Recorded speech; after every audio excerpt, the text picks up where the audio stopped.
Hoje nós vamos falar um pouquinho sobre Kant, sobre a dialética do esclarecimento, tá? Eh, Se vocês perceberam, quando nós estudamos sociologia, não sei se vocês chegaram de notar isso, mas a maioria dos sociólogos são muito críticos à modernidade. Eles fazem uma crítica muito forte à modernidade, principalmente à razão instrumental, à modernidade como isso, perfeito. A razão instrumental, eh, acho que eu falei dialética do esclarecimento, deixa eu ver. Desculpa, tá na dialética do esclarecimento, eu falei errado. O que é o esclarecimento, tá? Dialética do esclarecimento é Adorno, a gente já estudou ele, certo?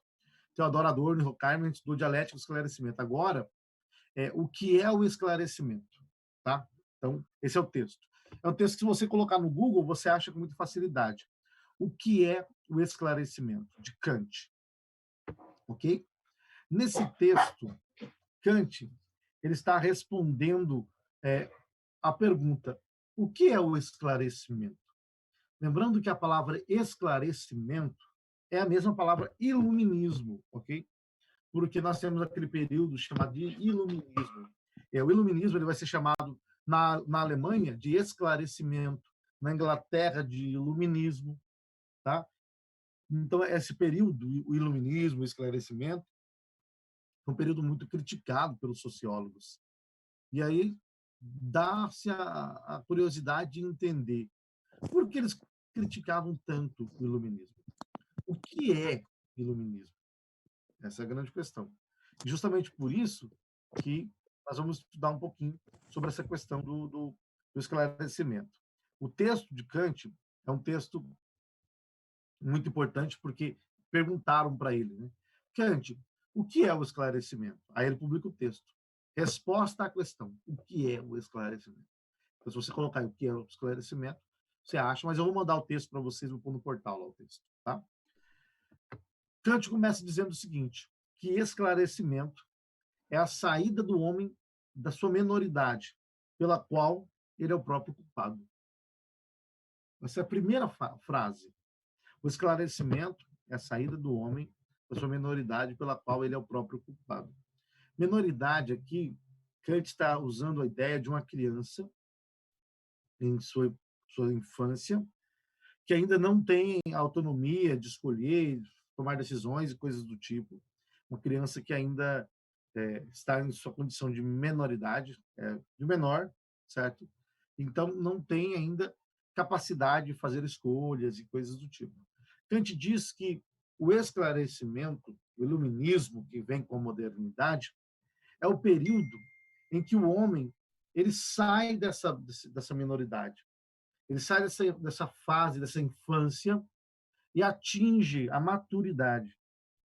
Atinge a maturidade.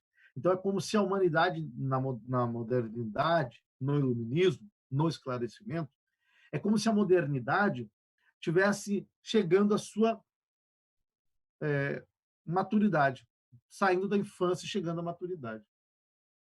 E aí ele diz, mas o que seria exatamente, então, essa minoridade? Kant diz, simples, minoridade é a incapacidade de serviço do seu próprio entendimento sem direção alheia. Ou seja, minoridade é a incapacidade de serviço do seu próprio entendimento sem direção alheia. O homem que está em um estado de minoridade é o homem que não tem capacidade de usar a sua própria inteligência, o seu próprio entendimento para pensar e tomar as suas decisões, porque ele precisa de alguém sempre para estar lhe direcionando. Ele sempre precisa de alguém para estar é, tutelando ele. Essa ideia de tutela, inclusive, Kant vai usar. E o Kant vai dizer que o homem é o próprio culpado por essa incapacidade de não usar o seu entendimento. Ele é o próprio culpado. Por quê? Porque ele não tem coragem. Ele falta a coragem de viver sem ser tutelado por outra pessoa. Aí Kant diz algo interessante, diz, ousa fazer uso do teu próprio entendimento. Eis o lema do esclarecimento. A expressão ousa fazer uso do seu próprio entendimento, na verdade, é traduzido como sapere aude. Sapere aude, ou seja, ouse saber. Ouse saber. Esse é o lema do esclarecimento. Kant vai dizer, então, que o homem, por causa da inércia, da covardia, preferem, muitas vezes, ser guiados por outros homens, por algum livro sagrado, ou por um grupo de pessoas, ou qualquer outra coisa, mas não querem fazer uso do seu próprio entendimento, alcançar a autonomia. O esclarecimento, então, ele traz a autonomia, certo? O esclarecimento traz autonomia. A palavra autonomia, autos do grego, eu, o próprio, próprio, tá? Nomos lei. Então, autonomia é quando eu crio as minhas próprias leis. Vivo de acordo com as minhas próprias leis. Então, e heteronomia ou heteronomia é quando eu vivo de acordo com a lei do outro, certo? Então, a autonomia, quando eu vivo de acordo com minhas próprias leis, e heteronomia, quando eu vivo de acordo com a lei do outro. Então, é isso que Kant quer mostrar. Que o esclarecimento é quando o homem sai de um estado de dependência de outra pessoa, de um líder, de uma instituição, ou de um homem, uma Bíblia, qualquer coisa assim, e ele começa a usar o seu próprio entendimento, a sua própria razão, ele se torna senhor dessa questão. Ele se torna senhor de si. Kant aqui está dialogando com um pano de fundo que pertencia à Idade Média. Na Idade Média, os homens geralmente eram guiados por uma instituição, a igreja, no caso, ou pelo padre, pelo papa, pela Bíblia, um livro sagrado, pelas autoridades constituídas. Então, os homens eles dependiam, de alguma maneira, dessa liderança na igreja, do papa, do bispo, de um livro sagrado e coisas do tipo, ou da própria ideia de Deus. Os homens eram guiados por essas figuras autoritativas. Mas com a modernidade, esse sistema entra em crise. A igreja não encontra mais um lugar na vida das pessoas, nem mesmo a figura de Deus, como um guia, por exemplo. Com a modernidade, é quando os homens começam a entrar naquilo que Kant vai dizer, no esclarecimento. Eles começam a sair da sua minoridade e começam agora a se apropriar das suas próprias faculdades intelectivas, ou seja, usar a sua própria razão, o seu próprio entendimento, para ser agora a pessoa responsável pelas suas próprias escolhas. O homem sai de um estado de tutela de outra pessoa e ele agora se torna o seu principal mestre, por assim dizer. Kant diz. Então, uma fala interessante aqui. Ele diz: inércia e covardia são as causas de que uma tão grande maioria dos homens, mesmo depois de a natureza muito tê-los libertado de uma direção alheia, de bom grado permaneça toda a vida na minoridade. E porque seja tão fácil a outros apresentarem-se como seus tutores, é tão cômodo ser menor, é tão bom você viver na situação de minoridade, é muito cômodo, porque você tem alguém que te guia, alguém que toma suas decisões, você não se angustia, porque tomar decisões é angustiante, pensar dá trabalho, pensar requer de nós uma atividade, né? Dá trabalho pensar. Então, é muito mais fácil você aceitar que o outro te guie, que é o seu líder, o seu guru. Aí Kant diz: possuo um livro que faz às vezes de meu entendimento. Esse livro, que eu entendo que ele está dizendo que é a Bíblia, porque antigamente se usava a Bíblia como um livro referencial. Então ele diz: possuo um livro que faz às vezes de meu entendimento, ou um guru espiritual, que seriam os pastores, os padres, os líderes religiosos, que faz às vezes de minha consciência, um médico que decide por mim a dieta. Assim, não preciso eu mesmo despender nenhum esforço, não preciso necessariamente pensar, se posso apenas pagar. Outros se incumbirão por mim desta aborrecida ocupação. Olha só, é tão mais fácil, está dizendo, você pagar para alguém pensar por você, você se exime dessa tarefa, porque pensar dá trabalho, pensar é complicado, você tem que parar, refletir, analisar. E o maior problema com tudo isso, quando você sai desse estado de minoridade e atinge essa época esclarecida, é que agora você se torna o principal agente de todas as suas ações e também o responsável por todas elas. Logo, isso gera uma angústia também. Toda escolha gera angústia. A gente vai mostrar que o homem não quer sair da minoridade, ele quer ficar dependendo de sistemas religiosos, de livros religiosos, de líderes, médicos, autoridades. porque é muito mais cômodo, você não precisa pensar. É muito mais fácil você ir lá no médico, ele passar uma dieta para você, você vem e tenta seguir, do que você mesmo analisar e pensar como que a sua vida alimentar está indo, o que você está fazendo que de fato está prejudicando a sua própria saúde, e a partir dessa análise você mesmo chegar a conclusões do que é bom ou não, do que é saudável ou não, a melhor maneira de você tirar aquilo que não está te beneficiando. Tudo isso gera trabalho demais. É muito mais fácil você ir lá, o médico olha para você, você paga, ele te dá uma dieta, você vem, finge que segue e a vida que segue, de fato. Então, é muito mais fácil. Só que Kant está dizendo, mas agora, com a modernidade, nós temos homens que usam a sua próprio entendimento, sua própria razão, e eles não querem mais ser submissos a outros, não querem estar debaixo de tutores, porque não são mais crianças. Agora são adultos que devem usar o seu próprio entendimento, deixar a covardia e a preguiça de lado e usar o seu próprio entendimento e ousar saber, buscar entender, buscar conhecer. Para Kant, então, a saída do homem da sua menoridade é justamente esse período em que o homem deixa de depender de outros para tomar as suas decisões e se torna o principal agente de todas elas, responsável por todas elas, inclusive. Por isso que no iluminismo, no esclarecimento, na modernidade, você vai ter um movimento de autonomia do ser humano. Tá? Na modernidade, você tem um movimento de autonomia do ser humano, um movimento muito forte, inclusive. O Kant foi um dos caras também que ajudou a teorizar o princípio também da dignidade humana. Tá? Ele ajudou a teorizar isso aí, a princípio da dignidade da vida humana. Por quê? Kant ele dizia o homem é um ser autônomo, certo? Deve usar o seu próprio entendimento, fazer as suas próprias escolhas. Ele é um ser autônomo. Mas dentro das escolhas que nós fazemos, Kant dizia, nós temos que saber uma coisa. Primeiro, nunca podemos usar a nossa humanidade, nem a do outro, como um meio, mas sempre como um fim em si mesmo. Eu faço escolhas, devo fazer escolhas, sou responsável por elas, sou autônomo, saí da minoridade, não estou sob a tutela de outro. Eu que faço as minhas próprias escolhas, mas eu tenho que saber de uma coisa. Dentro das minhas escolhas, jamais poderei usar a minha humanidade ou a humanidade de outra pessoa como um meio, mas sempre como um fim em si mesmo. Ou seja, se eu uso a humanidade de outra pessoa como meio, estou tratando ela como objeto. E os seres humanos não são objetos. Então, eu não posso usar a humanidade de outra pessoa, por exemplo, como um meio de alcançar alguma coisa, subir na vida, de conseguir qualquer benefício.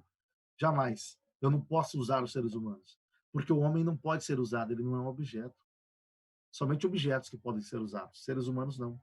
Então, toda vez que eu tento tratar um ser humano, tento usar um ser humano como meio para qualquer outra coisa, eu, de alguma maneira, estou fazendo dele um objeto.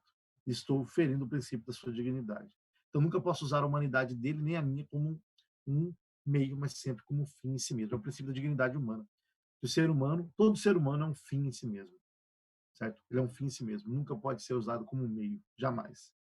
Então, Kant vai mostrar que a humanidade, principalmente com a modernidade, essa era a crença. Kant está escrevendo ali em 1776, por ali, talvez, e Kant está mostrando justamente como que a modernidade, essa nova forma de enxergar o mundo, ela está vindo para libertar os homens da ignorância. Se lembra que na dialética do esclarecimento, de Adorno e Horkheimer, tá? Agora, dialética do esclarecimento. Na dialética do esclarecimento de Adorno e Horkheimer, eles falaram o seguinte, que a modernidade ela tinha proposta de libertar os homens dos mitos, das ilusões, da autonomia para o homem, o maior domínio sobre a natureza, mais liberdade, mais felicidade. De fato, era isso que Kant acreditava.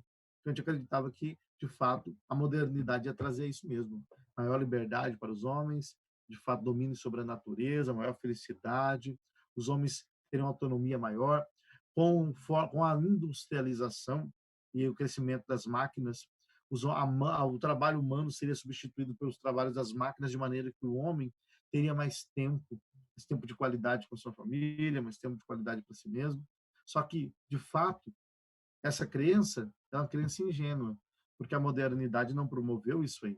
Então, a ideia de Kant de que a modernidade promoveria a saída do homem da sua menoridade, ou seja, o esclarecimento, e a saída do homem de sua menoridade, quando o homem começa a usar o seu próprio entendimento, não deu certo. Por quê? Porque na modernidade surgiu a cultura de massa, aquela ideia que nós chamamos de cultura de massa, ou aquilo que a escola de Frankfurt vai chamar de indústria cultural, que é diferente da ideia de cultura de massa. Indústria cultural, ou seja, há um processo de massificação das vontades. Não há uma promoção da livre iniciativa, da autonomia do ser humano, certo? De forma alguma. O que você tem, na verdade, com o esclarecimento, é justamente o contrário. Os homens se tornam mais dependentes ainda. E agora, ao invés dos homens atingirem a autonomia, a maioridade, começarem a fazer uso do seu próprio entendimento, eles se tornam mais dependentes dos bens de consumo que são produzidos na modernidade. Se tornam muito mais dependentes. Você percebe, então, que, na verdade, os homens, de alguma maneira, eles acabaram se tornando escravos de outros mecanismos. E a escravidão continuou existindo. O homem continua tendo incapacidade de pensar. Tanto é que a razão que vai surgir na modernidade, que a escola de Frankfurt vai chamar de uma razão instrumental, que Max Weber chama de ação racional visando fins, essa razão é uma razão instrumental, uma razão minguada. É uma razão que, na verdade, ela não tem a capacidade de refletir criticamente sobre as coisas.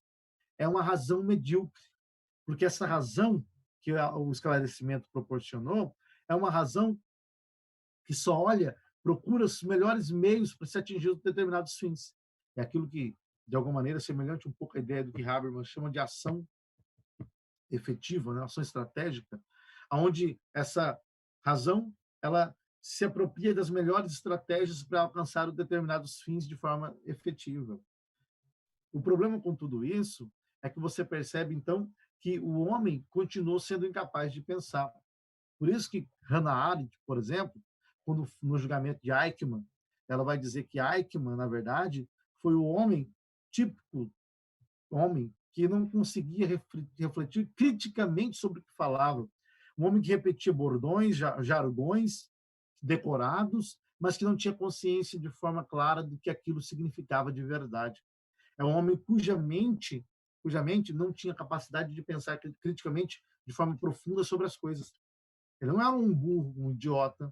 Era um homem razoavelmente inteligente, mas a sua inteligência era uma inteligência moldada pelo esclarecimento, pelo iluminismo, uma inteligência mediana, mas que não conseguia aprofundar-se, sabe? Que ela ficava só na superfície. A modernidade, ela promoveu uma intelectualidade rasa, sem profundidade, de maneira que os homens, que antes dizia, o esclarecimento é a saída do homem de sua menoridade, quando o homem começa a usar o seu próprio entendimento para pensar, refletir, mas não foi isso que aconteceu. Na verdade, com a modernidade, o que aconteceu de fato foi que o homem desenvolveu uma intelectualidade rasa, superficial, sem profundidade. Por isso, a sua razão era uma razão incapaz de pensar criticamente sobre as consequências a longo prazo. Não conseguiu fazer isso. O homem na modernidade, Heidegger vai dizer, ele vive no automático. A gente vive no automático, a gente é acostumado com as mesmas ações, com as mesmas respostas, e é um processo de massificação.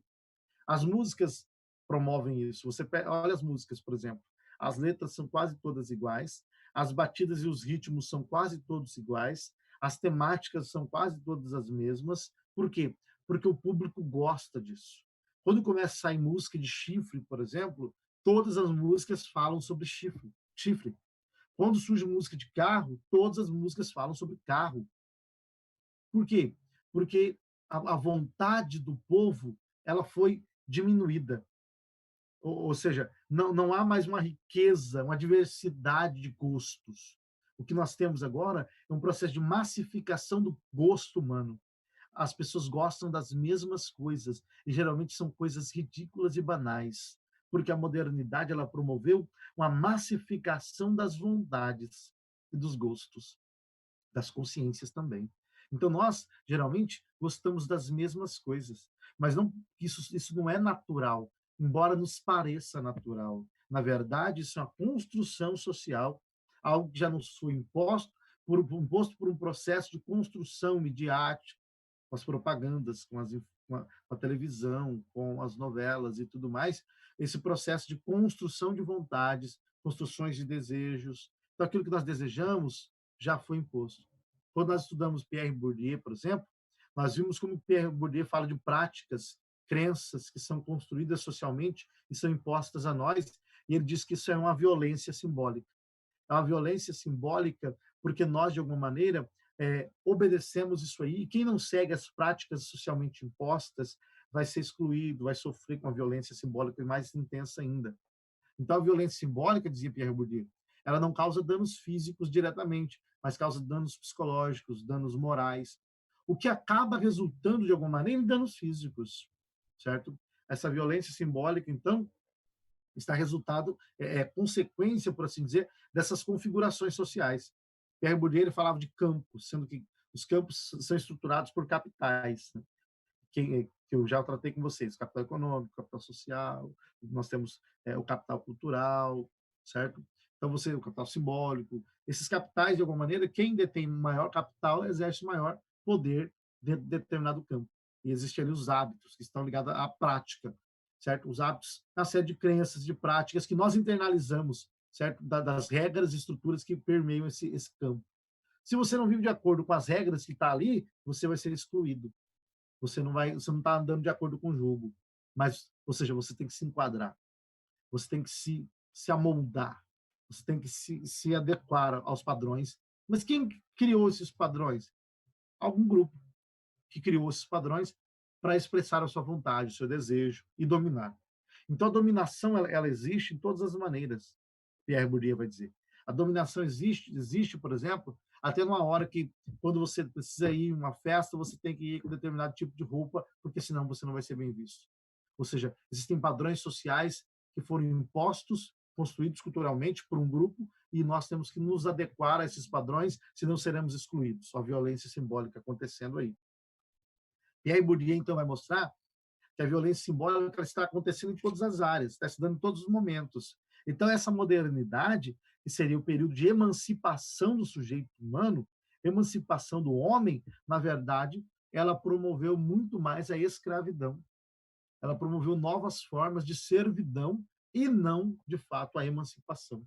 Então, aquilo que Kant pensava que iria acontecer com a modernidade, de fato, não aconteceu. A modernidade ela criou novos mitos e o homem continuou sendo escravo. O homem continuou sendo incapaz de pensar criticamente. O homem continuou sendo incapaz de refletir criticamente sobre aquilo que estava fazendo, sobre as suas ações, certo? Na modernidade, podemos dizer que há uma superação da fé, da razão sobre a fé. Na Idade Média, a razão era vista como serva da fé. Com a modernidade, nós temos um movimento contrário, em que a razão vence a fé. Só que essa razão que vence a fé é uma razão fraca, impotente, minguada. Mais ou menos isso aí, meus amigos. Está aberto para vocês aí.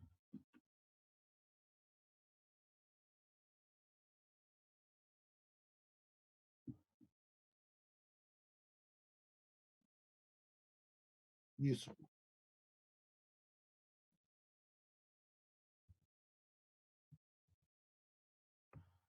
Sim. Vou mandar no WhatsApp para vocês, que aí fica mais fácil, né? Perfeito, perfeito. Estou encaminhando aqui agora para vocês aí já.